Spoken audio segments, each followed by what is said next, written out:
මචන් උබලට මතකද වේලක් කන්න නැතුව උබේ දරුවා බඩගින්නේ අඩපු හැටි බෙහෙත් පෙත්තක් නැතුව රෝහල්වල මිනිස්සු මැරිලා වැටුන හැටි තෙල් පෝලිං වල දවස් ගණන් රස්තියාදු වෙලා අන්තිමට ජීවිතේම එපා වුණ හැටි අමතක උන් මතක් කරලා බලපල්ලා මේ ඔක්කොම සිද්ධ වුණේ අහම්බයකින් නෙමෙයි මේක ස්වභාවික විපතක් නෙමෙයි මේක සැලසුම් සහගත මංකොල්ලයක් අවුරුදු ගානක් තිස්සේ ටිකෙන් ටික ඔබෙත් මගෙත් අනාගතය හුරාකාපු ශ්‍රී ලංකා වාසී ලක්ෂ 220ක් පමණ බිල්ලට දිපු පවුල් පාලනයක කතාවක් මේ. ඔවුන් අපිට ආසියාවේ ආශ්චර්ය පෙන්නවා. හැබැයි ඒ සිහිනේ ඇතුලේ තිබුණේ මර උගුලක්. කොමිස් කුට්ටි වෙනුවෙන්ම ඉදිවුණ සුදුවලි ව්‍යාපෘති නිසා රටේ ණය කන්ද අහස උසට නැග්ගා. පාරවල් හැදුනේ අපේ පහසුවට නෙමෙයි. ඔවුන්ගේ සාක්කු පුරවගන්න කියන එක මිනිස්සුන්ට තේරෙනකොට පරක්කු වැඩි. පුදුම වෙන්න දෙයක් නෑ මචන්. අදටත් ඒ මහා විනාශය පෙනිපෙනිත් නොදැක්ක වගේ සිටින මිනිස්සු ඉන්නවා.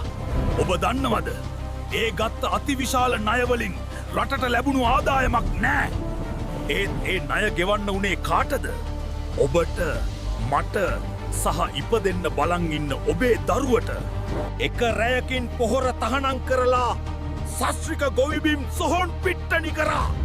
කාබනික පොහොර කියලා ජරා ගොඩවල් නැව් පිටින් ගෙන්නලා ලංකාවෙම ගොවිබිම් විනාශ කරා. රටේ ඩොලර් සංචිත හිදෙනකම්ම මහජන මුදල් නාස්ති කරා.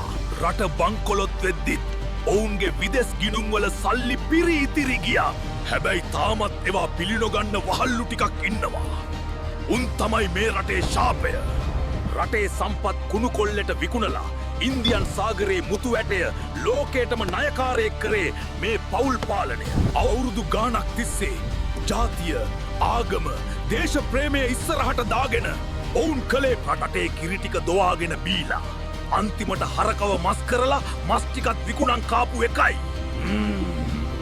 දැන් ඔබේ හෘද සාක්ෂියෙන් අහන්න.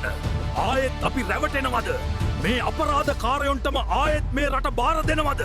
මේක අමතක කරන්න එපා. මොකද ඉතිහාසය වැරදුනොත් නිවැරදි කරන්න අපේ දරුවන්ට රටක් ඉතුරු වෙන්නේ නෑ.